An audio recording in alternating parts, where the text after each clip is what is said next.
Doctor ইউনূসের সরকারে একটি kitchen cabinet ছিল। সেখানে গুরুত্বপূর্ণ উপদেষ্টারা মিটিং করতেন, সিদ্ধান্ত নিতেন বড় বড় বিষয়ে। এই ক্যাবিনেটে জায়গা হতো না কম দামি উপদেষ্টাদের। মূলত দেশ চালাতেন তারাই। সম্প্রতি অন্তর্বর্তী সরকারের সাবেক পররাষ্ট্র উপদেষ্টা তৌহিদ হোসেনের এমন বক্তব্যে রীতিমতো শোরগোল ওঠে সামাজিক যোগাযোগ মাধ্যমে।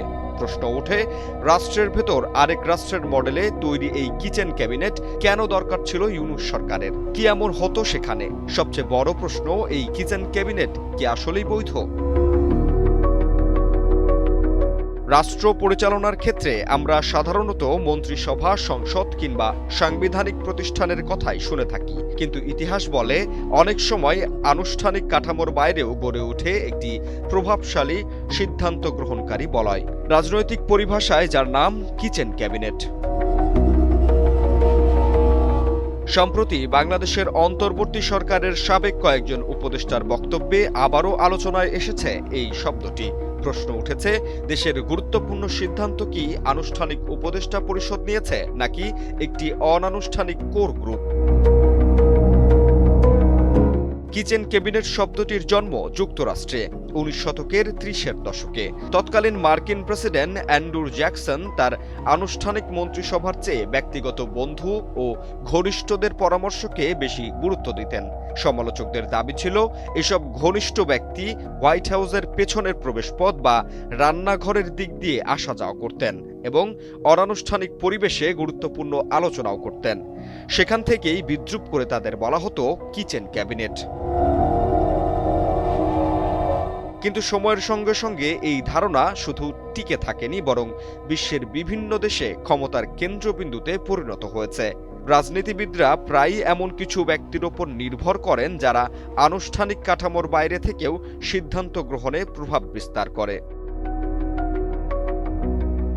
মার্কিন প্রেসিডেন্ট ডোনাল্ড ট্রাম্পের ক্ষেত্রেও বিভিন্ন আন্তর্জাতিক গণমাধ্যমে তার ঘনিষ্ঠ একটি কোর টিমের কথা উল্লেখ করা হয়েছে।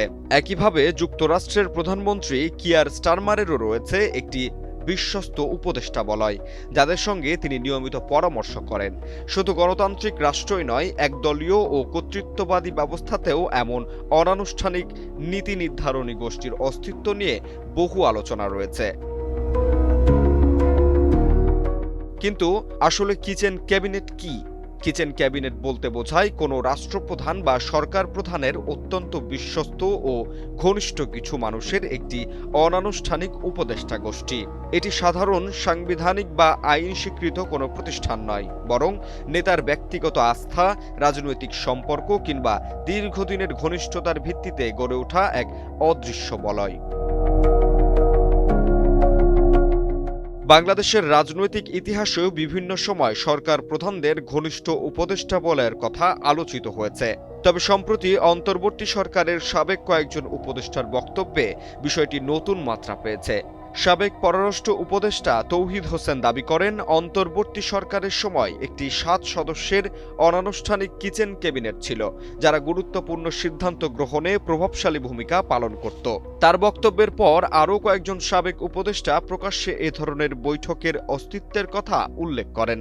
তাদের ভাষ্য অনুযায়ী প্রতি মঙ্গলবার একটি নির্দিষ্ট বৈঠকে বিভিন্ন বিষয় নিয়ে আলোচনা হতো। তবে এখানেই শুরু হয়েছে বিতর্ক। সমালোচকদের প্রশ্ন, যদি রাষ্ট্রীয় গুরুত্বপূর্ণ সিদ্ধান্ত সত্যি একটি সীমিত গোষ্ঠীর মাধ্যমে নেওয়া হয়ে থাকে, তাহলে আনুষ্ঠানিক উপদেষ্টা পরিষদের ভূমিকা কি ছিল? অন্যদিকে সংশ্লিষ্টদের কেউ কেউ দাবি করেছেন, এসব বৈঠক ছিল কেবল অনানুষ্ঠানিক আলোচনা। চূড়ান্ত সিদ্ধান্ত গ্রহণের জন্য আনুষ্ঠানিক কাঠামোই কার্যকর ছিল। ফলে এখন মূল প্রশ্ন দাঁড়িয়েছে, কিচেন ক্যাবিনেট কি কেবল একটি পরামর্শক বলয় ছিল, নাকি এটি বাস্তবেই নীতি নির্ধারণী ক্ষমতার কেন্দ্র হিসেবে কাজ করেছে? কিচেন ক্যাবিনেট নতুন কোনো ধারণা নয়। বিশ্বের বিভিন্ন দেশে ক্ষমতার কেন্দ্রের পাশে এমন অনানুষ্ঠানিক বলয়ের অস্তিত্বের কথা বারবার সামনে এসেছে।